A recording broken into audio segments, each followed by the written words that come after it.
Yooyaa harka fuunee daawwattoota yeroo oduu biyya keessaa fi biyya alaa qabannee dhiyaannee jirra hanga dhumaatti nu daawwadha.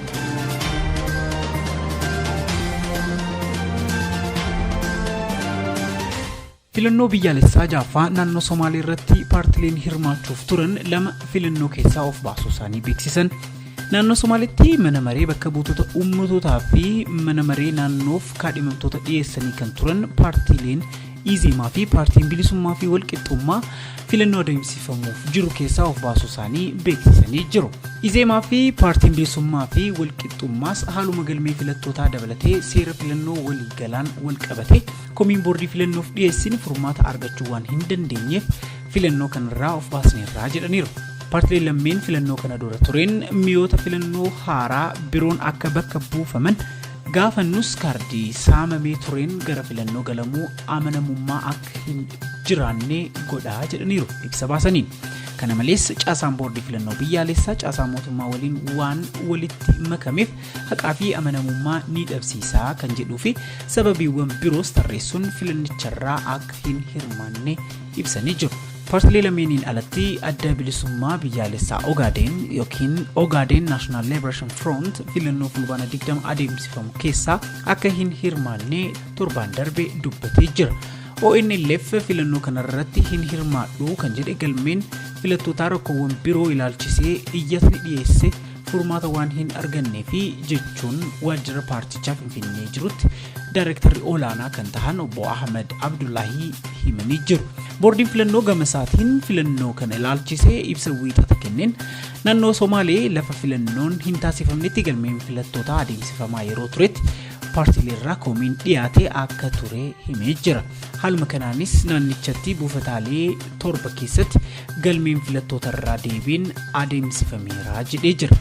Fulbaana 2014tti naannoo Somaalee Harar fi naannoo Kibbaatti filannoon kan adeemsifamu yoo ta'u guyyuma kanatti kibba lixa Itoophiyaattis murtoo naannoo ta'uu ni adeemsifama jedhee eegama.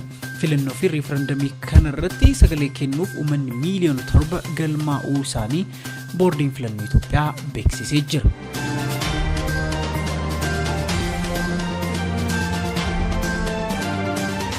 Hoogganaan duraanii Abaa'oo Shanee yookiin waraana bilisummaa Oromoo zoonii Kibbaa Gollicha Dhangee qabsoo hidhannoo gaggeessaa ture keessaa bahuu isaa himame. Gollicha Dhangee waraana mootummaan dhiyeenya kana shororkeessaa jedhee farjee zoonii Kibbaa Itoophiyaa jiru hoogganaa ture jira. Gollichi waldhabdee keessoo dhaabbichatti isa mudatee fi murtoo dhiyeenya TPLF yookiin ABOT waliin tokko ta'uuf walii galame mormuun dhaaba keessaa bahuuf akka murteessee BBC'tti himee jira. Abaa'oo Shanee yookiin WBO'n immoo ibsa hoogganaa isaa duraanii kana ilaalchisee baaseen Gollichi Dhangee sababa fayyaa isaa irraa kan ka'e erga hooggansarraa ka'ee waggaa tokko darbeera jedhan. Oduu walqabateen pireezidaantiin mootummaa naannoo Oromiyaa obbo Shimallis Abdiisaan Gollicha Dhangee biiroo isaaniitti simachuun waliin mari'atanii jiru. Waamicha mootummaa naannoo Oromiyaa humnoota hidhatanii daggala jiran karaa nagaatti akka deebi'aniif taasise fudhachuun qabsoo nagaatti deebi'uuf murteeffachuun murtoo sirrii fi bilchina qabu jedhan obbo Shimallis. Warreen hafanis qabsoo nagaatti akka deebi'an waamicha dabarsanii jiru.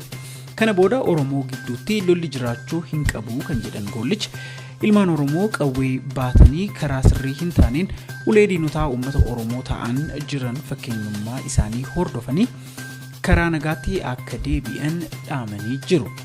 Odeeffannoowwan BBC Afaan Oromoo fi Faanaa BC irraa arganne.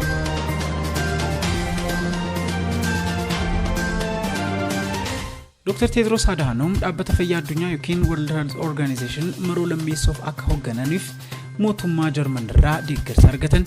Ministeerri fayyaa Jarmanii Jans Safasan Jarman Dr. Tedros akka deeggartuu himanii biyyoonni kaanillee deeggarsa akka kennaniif gaafatanii jiru. Biyyoonni michuus Dr. Tedros akka deeggaran affeerraa jechuun ministeerri kun Reutersiif himanii jiru. Dr. Tedros biyyoota dhaabbata fayyaa addunyaa farjooma olaanaa kennan keessaa tokko kan taate Jarman irraa deeggarsa argachuun carraa filamuu isaanii ni guddisas jedhamee jira.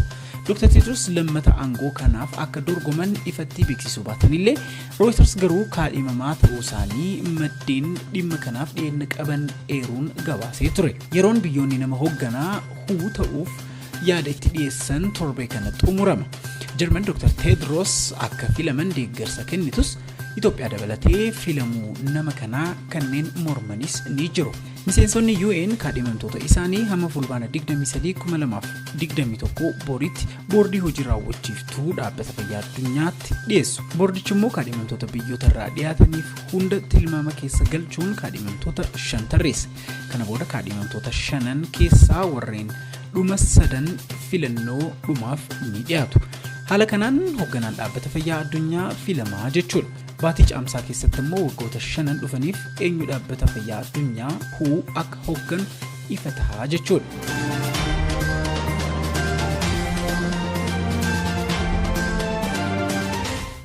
Odeeffannoowwan har'aaf qabannee kana fakkaatan waan nu faana turtaniif galatooma. Chaanalii keenya yeroo YouTube subscribe akkasumas Facebook irratti immoo like gochuun odeeffannoowwan yeroo isaanii eeggatan ni argattu.